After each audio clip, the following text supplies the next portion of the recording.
السلام علیکم۔ ہم عباسی تحریک اور خلافت بنو عباس کا قیام پڑھ رہے ہیں۔ کل ہم نے عباسی تحریک کا پس منظر پڑھا تھا، جس میں ہاشمی اور اموی تعلقات اسلام سے قبل وہ زیر بحث آئے تھے۔ پھر ظہور اسلام کے بعد کی جو صورتحال تھی اس کے بارے میں ہم نے جانا تھا۔ خلافت راشدہ کے دور میں کیا تبدیلیاں آئیں، پھر اموی اور فاطمی کشمکش حضرت عثمان کے برسر اقتدار آنے سے کیسے آگے بڑھی، اور پھر فاطمیوں کی سانحہ کربلا کے بعد میدان سیاست سے ہمیشہ کی علیحدگی۔ فاطمیوں کی علیحدگی کے بعد محمد بن حنفیہ کی سیاست میں آمد اور عباسی تحریک کا آغاز۔ محمد بن حنفیہ کے بعد امام ابو ہاشم عبداللہ کا عباسی تحریک میں کردار، اور امام ابو ہاشم عبداللہ نے اپنی موت کے وقت جو فیصلہ کیا کہ تحریک کی قیادت انہوں نے عباسیوں کو سونپ دی۔ عباسی جو کہ میدان سیاست میں اب بالکل نئے تھے۔ عباسیوں کے بارے میں جانتے ہیں کہ عباسی کون تھے، وہ حمیمہ میں کس طرح سے آئے، اور خلافت تحریک کی سربراہی انہیں کیسے ملی، اور اس تحریک کو وہ خلافت تک کس طرح سے لے کر گئے۔ جیسا کہ آپ سب جانتے ہیں کہ نبی کریم صلی اللہ علیہ وسلم کے چچا حضرت عباس تھے، اور حضرت عباس وہ آخری شخص تھے جنہوں نے مکہ سے مدینہ کی طرف ہجرت کی تھی۔ یہ ہجرت کر کے مدینہ کی طرف آ رہے تھے کہ آپ فتح مکہ کے لیے روانہ ہو رہے تھے، ان کو یہ راستے میں ملے تھے۔ اور حضرت عباس وہ آپ کے واحد چچا تھے جو آپ کے وصال کے وقت زندہ تھے۔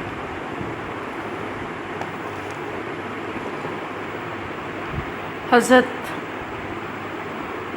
عباس نے بڑی لمبی عمر پائی اور 90 سال کی عمر میں مدینہ منورہ میں ان کا انتقال ہوا۔ حضرت عباس کے 9 بیٹے تھے، جن میں عبداللہ بن عباس کو بہت زیادہ شہرت ملی، اور یہ شہرت انہیں ان کے علم کی وجہ سے ملی تھی۔ عبداللہ ہجرت سے 3 برس بعد پیدا ہوئے، اور عہد رسالت میں ان کی نشو نما ہوئی۔ حضرت عبداللہ بن عباس بڑے ہی زبردست حافظے کے مالک تھے، اور آپ صلی اللہ علیہ وسلم ان پر بہت زیادہ شفقت فرماتے تھے۔ بہت سی احادیث عبداللہ بن عباس سے مروی ہیں۔ حضرت عبداللہ بن عباس حضرت علی کی حمایت میں جنگ جمل اور صفین دونوں میں شامل ہوئے تھے۔ حضرت علی کی شہادت کے بعد وہ مدینہ منورہ چلے آئے، اور سیاست سے انہوں نے مکمل کنارہ کشی اختیار کر لی۔ بہت عرصے تک وہ مدینہ میں درس و تدریس میں مصروف رہے، اور آخری عمر میں وہ مدینہ چھوڑ کر طائف چلے گئے، جہاں وہ سانحہ کربلا کے بعد 68 ہجری میں ان کی وفات ہوئی۔ ان کے 6 بیٹے تھے۔ ان بیٹوں میں علی بن عبداللہ اپنے تقوی اور پرہیزگاری کی بدولت سجاد کے لقب سے مشہور ہوئے۔ علی بن عبداللہ عباسی عبداللہ بن عباس کے یہ بیٹے جو علی کے نام سے جانے جاتے ہیں بہت ہی پاکیزہ صفات کے حامل تھے۔ وہ جب بھی حج یا عمرہ کرنے جاتے تو قریش کے افراد خانہ کعبہ میں اپنی مجالس برخاست کر دیتے اور اس دوران مسلمانوں کا ان کے ارد گرد ہجوم رہتا۔ وہ ان کے ساتھ چلنا پھرنا بیٹھنا باعث سعادت سمجھتے تھے۔ امیر معاویہ کی وفات کے بعد عبد الملک کے دور تک وہ تمام فتنوں سے الگ تھلگ رہے اور بالکل انہوں نے گوشہ نشینی کی زندگی گزاری، اور اسی خاموشی کی وجہ سے بنو امیہ نے، جو کہ بنو ہاشم کو زیادہ پسند تو نہیں کرتے تھے، لیکن وہ علی بن عبداللہ بن عباس کی عزت کرتے تھے اور ان کی خاطر مدارت بھی کرتے تھے۔ علی بن عبداللہ عباسی کے تعلقات اموی خلفاء کے ساتھ کافی بہتر اور اچھے ہو گئے، جس کی وجہ سے عبد الملک نے انہیں حمیمہ کا ایک گاؤں بطور جاگیر دے دیا۔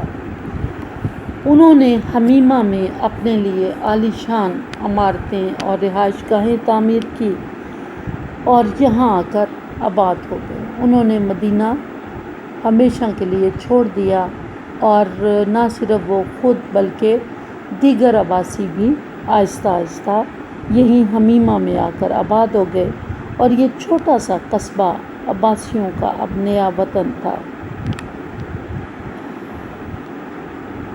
عبد الملک بن مروان کی وفات کے بعد امویوں اور عباسیوں کے درمیان کشمکش کا ایک نیا دور شروع ہوا، اور اس کی وجہ یہ بنی کہ خلیفہ ولید کے ساتھ علی بن عبداللہ کے تعلقات میں اس وقت خرابی پیدا ہوئی جب انہوں نے عبداللہ بن جعفر بن ابو طالب کی بیٹی لبابہ سے نکاح کر لیا۔ لبابہ ولید کی سوتیلی ماں تھی اور یہ ان کی دوسری شادی تھی۔ گو کہ لبابہ کا تعلق ان کے اپنے ہی خاندان سے تھا، لیکن اس سے پہلے وہ عبد الملک کے نکاح میں رہ چکی تھیں، تو ولید نے اسے اپنی توہین سمجھا کہ ان کی سوتیلی ماں کے ساتھ انہوں نے کیوں نکاح کیا، لہٰذا انہوں نے انہیں 70 کوڑے مارے اور حمیمہ میں نظر بند کر دیا۔ سوائے حج کے ایام کے وہ انہیں اور کہیں بھی جانے نہیں دیتے تھے، گویا انہیں ایک طرح سے نظر بند کر دیا گیا۔ اس واقعے نے پورے عباسی خاندان کو غمگین کر دیا۔ علی بن عبداللہ جو پہلے بنو امیہ کے خلاف اعتدال کی روش اختیار کر چکے تھے اور بنو امیہ کی مخالفت اور دشمنی انہوں نے ترک کر دی تھی، لیکن اب پھر سے ان کے دلوں میں بنو امیہ کے لیے وہی پرانی آتش انتقام جاگی، اور انہوں نے لوگوں میں یہ چرچا کرنا شروع کر دیا کہ عنقریب ہی خلافت عباسیوں میں منتقل ہونے والی ہے، اور وہ جگہ جگہ اس بات کا، بنو امیہ کے مظالم کا چرچا کرتے۔ ان کی اس خبر سے ولید کو بہت ہی غصہ آیا۔ انہوں نے دمشق میں بلا کر انہیں پھر دوبارہ سزا دی اور انہیں جھوٹا مشہور کر دیا، اور اس ذلت امیز سزا کے بعد دوبارہ نظر بند کر دیا، جہاں یہ 10 برس تک قید رہے۔ ولید کی وفات کے بعد وہ دوبارہ شام آنے جانے لگے، اور اس دوران حمیمہ کی جو آبادی تھی وہ بھی کافی حد تک پھیل چکی تھی۔ گاؤں بہت بڑا ہو گیا تھا۔ علی بن عبداللہ کا گھرانہ اس پورے گاؤں میں نمایاں اور ممتاز تھا۔ ان کے 22 بیٹے تھے، ان کے بیٹے آگے پھر ان کے بیٹے، تو گویا علی کا اپنا خاندان ہی بہت حد تک بڑا ہو چکا تھا۔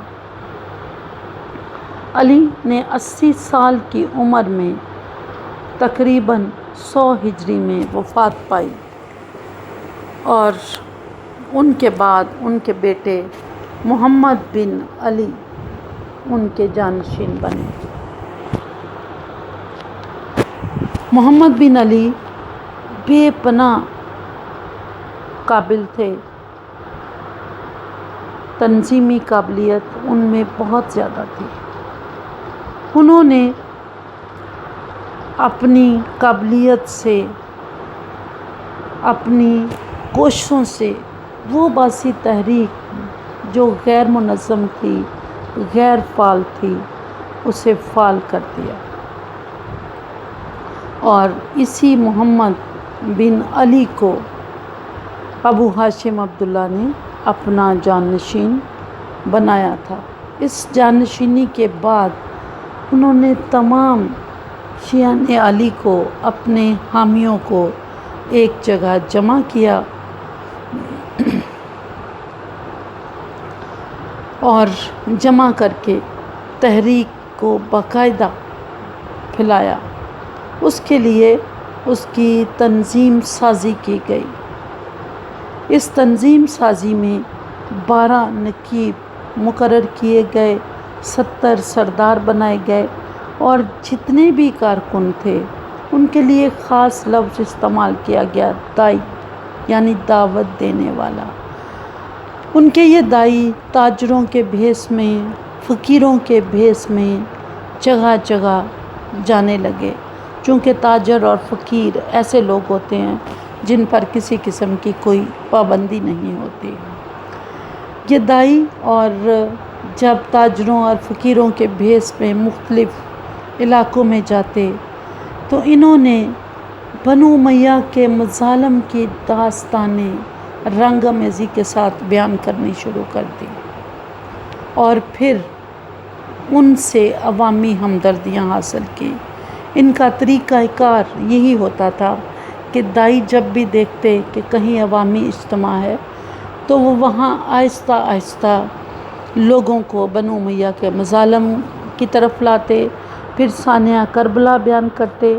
سانحہ کربلا کو اتنے دردناک طریقے سے، گو کہ یہ بہت ہی دردناک واقعہ تھا، لیکن اسے اور بھی دردناک طریقے سے بیان کیا جاتا، جس سے لوگوں کے جذبات مشتعل ہوتے، اور شدت جذبات کے تحت لوگ قسمیں کھاتے کہ ہم شہادت حسین کا انتقام لیں گے، اور وہ ان کے ساتھ مل جاتے۔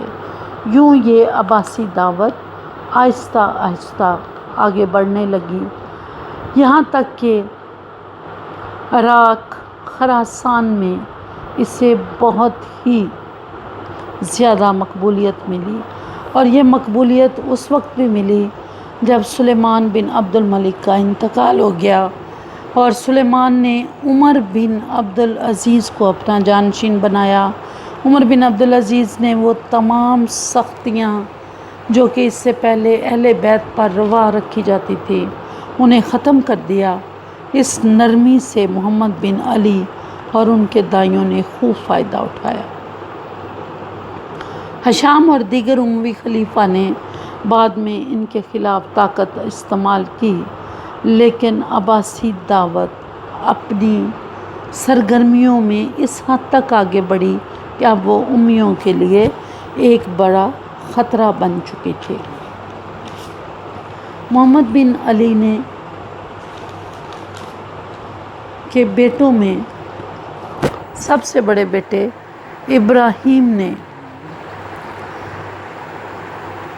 ان کی جانشینی کا شرف حاصل کیا، اور محمد کے کچھ اور بیٹوں نے بھی تاریخ میں بہت ہی زیادہ شہرت حاصل کی، اور ان میں سے ابراہیم کے بعد 2 خلیفہ بھی بنے، جن میں سے ایک عبداللہ الصفا اور دوسرے ابو جعفر منصور تھے۔ محمد بن علی عباسی کے بعد امام ابراہیم عباسی تحریک کے نئے قائد تھے۔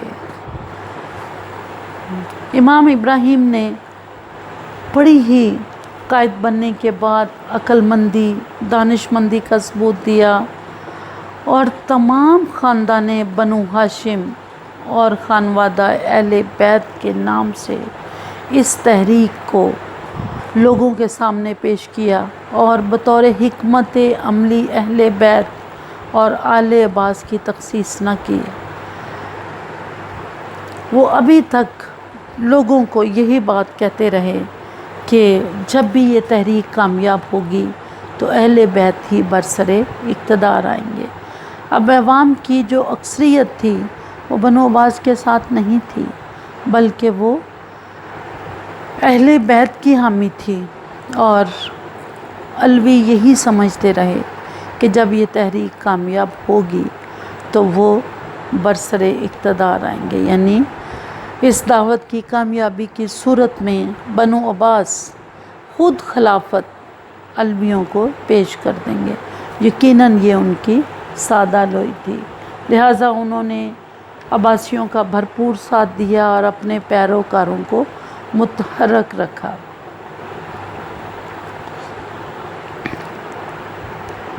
امام ابراہیم نے اس تحریک کو پورے جوش و خروش کے ساتھ آگے بڑھایا۔